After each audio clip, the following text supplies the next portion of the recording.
everyone, Steve from Stevivor here, and welcome to our video preview of the Xbox Series X. Microsoft kindly provided us with a console. We've got our notes, we have the console, let's get into it.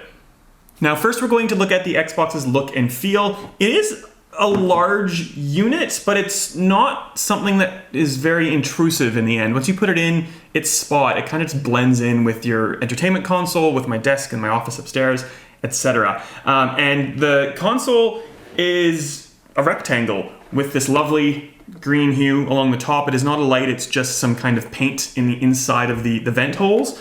It's a heavy console, but again, once you set it up and put it where you want it to go, you're not going to be, doing curls with it, so that's fine.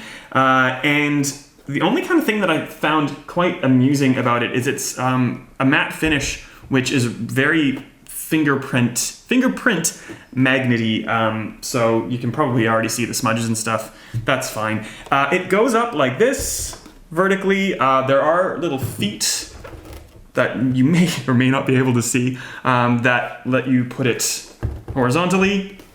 And this top or side is very important, I guess, in terms of where you want to put the console itself, because all the air will be blowing out in this direction if it's horizontal, or out the top if it's vertical, so you need to have some clearance. Generally, I put this on the left-hand side of my TV unit, but of course that would be blowing the air into the middle of the TV unit. It's an open area, but I usually have my PlayStation kind of sitting off to the side there, and that's a no-no. So I have to put this on the right-hand side so air goes this way. Hopefully I have a PlayStation that can shoot air that way, if it even fits my entertainment unit, which I'm not convinced. This just fits in my entertainment unit. When it's horizontal, there's probably a clearance of about that much, but that's okay because again, the air is blowing out the side. It's not a big deal. Now, the Xbox Series X controller is amazing. It's obviously lighter than an Elite controller. It's about the same kind of weight and size as an Xbox One controller, but it is far superior, mostly because of this really useful satellite D-pad hybrid D-pad. And I absolutely love a dedicated share button. I take screenshots and I take videos all the time, mostly for myself because I want to show myself how amazing I am at some game. One press will do a screenshot, and if you hold it down, you will take a video. You can head into the Xbox menu and play around with resolution and duration of capture, recordings and the like, just like you can on an Xbox One, really. But it doesn't mean you have to double tap and then hit the button that corresponds to capture. It's literally just one button, which is absolutely brilliant.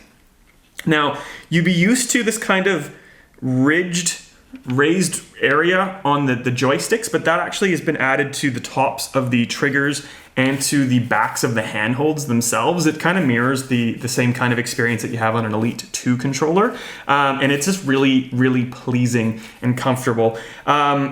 Because of the share button, I found myself using this controller more than my Elite 2 controller. I was hoping that you could map that kind of profile switching button on the Elite controller to captures, but at least now, as part of the mapping UI, you're not able to do that. So this has been my baby because I've been taking captures for preview, but also just for myself.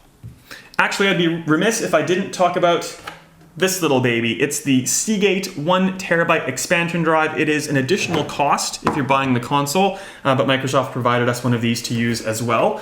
It's actually really cool. It's far smaller than I thought it would be. I have a pretty big hand, but it's still very small. And it just slots in to the back of the console. It only works in the one direction. It's kind of like a USB card if you try to put it in, or a USB slot. If you try to put it in the wrong way, it just doesn't work. So you'll probably have to swap it over 2 or 3 times before you figure out which way is right somehow. It has a satisfying click when it goes in, and you've just literally expanded the storage of your console twofold. In terms of backwards compatibility, that's what we've been testing mostly as part of this preview, because we simply have more backwards compatible games than optimized for S or X series games currently available to play. So with backwards compatibility, there's a whole bunch of stuff to discuss. First, you can play original Xbox, Xbox 360, and Xbox One games from an external hard drive. So if you have your games stored on an external hard drive powered by USB 3.0, you certainly can stick to that. You will notice that you won't get some of the features that this console provides if you're using the internal SSD or the expansion SSD. Things like faster loading times, as an example, won't come as a result of that old style hard drive. But you will get the other bonuses, such as improved frame rates, auto HDR if applicable, and the like. So it's kind of a balance of how many games you have, how many new Xbox Series games you have, and if you want to kind of start juggling to and from hard drives, or if you kind of just want to play on the old hard drive. We found a lot of stuff, I guess, in terms of data transfer and in terms of how games perform. First of all, we found that we can take games from an external hard drive and copy or move them onto the internal SSD of the Xbox Series X at about an average rate of 1 gigabyte per 11.2 seconds. So it takes a little bit of time. There are other speeds that we've kind of tracked as well. So, and I'm just pulling up the notes here, sorry about that. To move from the internal SSD back to an external hard drive, so if you play a game and you want to put it back, that transfer rate takes about 34.1 seconds per gig. And then the fastest timing, obviously, is just from the internal SSD to the expansion SSD. And that is a blistering 1 gigabyte every 1.7 seconds. So that's obviously the fastest to move games to and from your SSDs, as you would expect. The slowest by far, if we're talking about data transfer, is network transfer, because that runs as fast as your network will allow. In my case, it was about 90 megabits per second across the network. So that's the slowest one. Don't use that. If you can, grab hard drives, connect them via USB to this, move things around accordingly, and you're good to go. Once the games are on the internal SSD or the expansion card, the loading speeds are just incrementally faster. So our testing has found that if you're playing games from the internal SSD or the expansion card, backwards compatible games that is, they will load at a 60% faster time than they would have on the original console they were released on. So that's very awesome as well. The auto HDR feature I feel is quite useful, and it looks good in some cases. We primarily tested it with Alan Wake, which I thought was a great example of how that was going to work. It's a game primarily set in a forest at night. Sometimes things looked amazing, and sometimes the illuminated things in the dark became like the Eye of Sauron. It was just like, it was a bit too intense. I don't believe, from what I've found, you can kind of opt to turn on HDR on or off. I think that's a publisher or a developer setting rather than a player setting. But that's something to keep in mind as well. Another big benefit of this console is the quick resume functionality that's been implemented by Microsoft. It will basically let you suspend, and we got up to 7, but it's probably more than that, games, and just basically bounce between one another. So if you're playing Doom Eternal, you can just hit the guide button, go to a different game, Forza Horizon 3, and with quick resume, it will just load you back into wherever you left off. As with Xbox 360 games, they don't work as well, and I don't really mean that in a bad way. I mean, if you're going to use quick resume with like Halo Reach as an example, make sure you hit pause in the game before you then hit the guide button and switch to a different game, because literally it just picks you up and puts you back to where you were. If you were in the middle of a firefight with a grunt and you were shooting your gun and then just like exited out to Doom Eternal and then back, you would be inserted back in right in the middle of that firefight, and you'll probably be a little bit disoriented as you pop back in, and you might die. So just remember to pause on 360 or original Xbox games.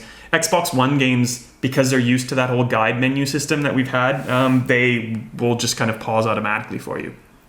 Now, the only 2 games we've been able to test at the moment in terms of optimized for Series S or X, and obviously in this case, optimized for X, we've only been able to test 2 games, and that's Yakuza Like a Dragon and Dirt 5.